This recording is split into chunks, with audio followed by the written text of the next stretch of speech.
আপনি সরকারি খাতায় কি জীবিত? সরকারি খাতায় জীবিত। সরকারি খাতায় জীবিত না মৃত আপনি? আমি এখন জীবিত। আপনি জীবিত? আমি সবাই জীবিত, আমরা যে কাজ আচ্ছা, সরকারি খাতায় কি আপনি জীবিত? সরকারি খাতায় যা মৃত মৃত বলে ঘোষণা করেছে পঞ্চায়েত। অথচ আপনি নিজে পায়ে হেঁটে পঞ্চায়েত থেকে। এক ব্যক্তি দিব্যি বেঁচে আছেন, স্বাভাবিকভাবেই চলাফেরা করছেন, পাচ্ছিলেন সরকারি ভাতাও, কিন্তু হঠাৎ পঞ্চায়েত অফিস থেকে ফোন আসে যে তিনি মৃত। জীবিত থাকলেও কিভাবে পঞ্চায়েত অফিসে মৃত্যুর খাতায় নাম উঠল তা নিয়ে উঠছে প্রশ্ন। মুর্শিদাবাদের ডোমকল ব্লকের রায়পুর পঞ্চায়েত এলাকার বাসিন্দা অভিমন্যু হালদারের বয়স হয়েছে, সেই হিসেবে পাচ্ছিলেন বয়স্ক ভাতা, কিন্তু বেঁচে থাকতেও মৃত বলে পঞ্চায়েত অফিস থেকে ভাতা বন্ধ করে দেওয়া হয়। এই ঘটনা শোনার পর হতভম্ব হয়ে পড়েছেন অভিমন্যু হালদার। এ ব্যাপারে পঞ্চায়েত অফিসে যোগাযোগ করেও ভাতা চালু করতে পারেননি। বেঁচে থাকলেও সরকারি খাতায় না জেনে শুনে মৃত বলে ঘোষণা করা হয়েছে, এটা কি মানা যায়? জীবিত অবস্থায় কিভাবে সরকারি খাতায় মৃত বলে ঘোষণা করা যায়? এটা নিয়ে উঠছে একাধিক প্রশ্ন। স্থানীয় রায়পুর পঞ্চায়েত অফিস থেকে অভিমন্যু হালদারের বাড়িতে ফোন করে জানতে চাওয়া হয় অভিমন্যু হালদার কে। তারপরেই তাকে বলা হয় তার ভাতা বন্ধ করে দেওয়া হয়েছে, কারণ তার মৃত্যু হয়েছে। পঞ্চায়েত অফিস থেকে কাউকে যদি ফোন করে বলা হয় তার মৃত্যু হয়েছে, তাহলে যে কেউই চমকাবে। এই খবর জানাজানি হতেই বিরোধীরা বর্তমান সরকারকে তুলোধনা করতে ছাড়েননি। তারা কড়া ভাষায় এই ঘটনার নিন্দা জানিয়েছেন। ভুক্তভোগী অভিমন্যু হালদার পুনরায় ভাতা চালু করার আবেদন জানিয়েছেন। ব্যুরো রিপোর্ট, গ্রাম বাংলা নিউজ, সবার সাথে সবার পাশে। এরকম টাইমে ঠিক 6টা 6:30টার মধ্যে টাইমে বাড়িতে ফোন আলো।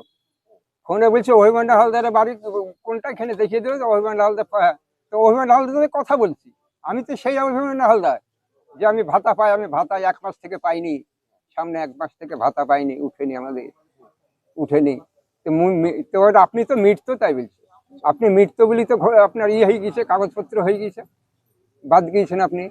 তাছাড়া তো ভাতা এইভাবে বাদ যায় না কাউরি, এই অবস্থায় থাকতে থাকতে আমি আবার মেম্বারকে বললাম। মেম্বার বলে যে আমার বাবারও তো ভাতা ঢুকেনি গো। তারপর এখানে ভিকো হালদার অনেকেই আছে, আমরা 30-32টা আছে, মেয়েতে ছেলেতে 30-32টা আছে।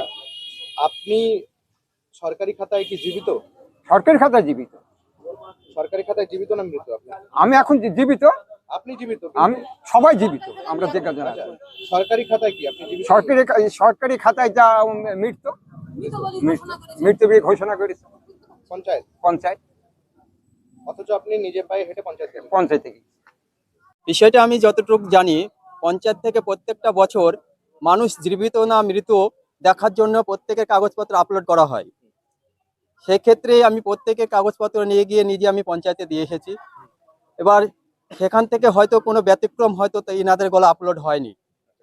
তারপর ইনারা যখন বলে আমাদের অ্যাকাউন্টে কোনো টাকা ঢুকছে না, ইনাদেরকে আমি বলি সব প্রত্যেকে অ্যাকাউন্ট চেক করুন। ইনারা অ্যাকাউন্ট চেক করে বলেছে যে না, টাকা ঢোকেনি। তারপর ইনাদেরকে প্রত্যেকে আমি বিডিও অফিসে নিয়ে যাই। বিডিওর কাছে নিয়ে গিয়ে বিডিওর কাছে লিখিতভাবে কমপ্লেন করি। কমপ্লেন করার পরে ওখান থেকে আমি জানতে পারি যে ইনাদের আপলোডটা এখনো পর্যন্ত হয়নি, ব্যতিক্রম। ওই জন্য সম্ভবত ইনাদের টাকাটা ঢুকছেন না। এই যে যিনি বলছেন যে তিনি অফিসিয়ালি মৃত আর কি, পঞ্চায়েত থেকে ফোন এসেছিল। হ্যাঁ, এটা আমার এই বিষয়ে আমার জানা নেই।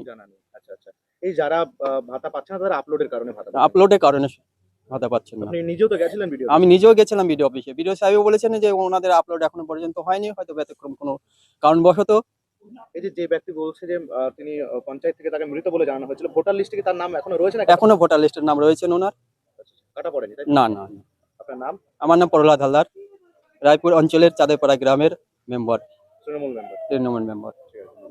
গোটা রাজ্য জুড়ে আবাস যোজনা, বার্ধক্য ভাতা, বিধবা ভাতা, এটাই তো তৃণমূল কংগ্রেস করছে। পঞ্চায়েতগুলোতে, পৌরসভাতে জীবিত মানুষকে মৃত বলে করছে, আবার মৃত মানুষকে জীবিত বলে দেখাচ্ছে।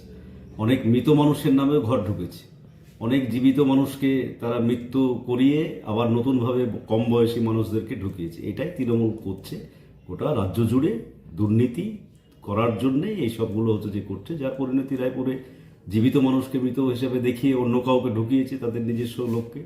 এই হচ্ছে যে কারবার তৃণমূলের। এটা নিয়ে নতুন কিছু তো ব্যাপার না, গোটা রাজ্য জুড়েই তো চলছে।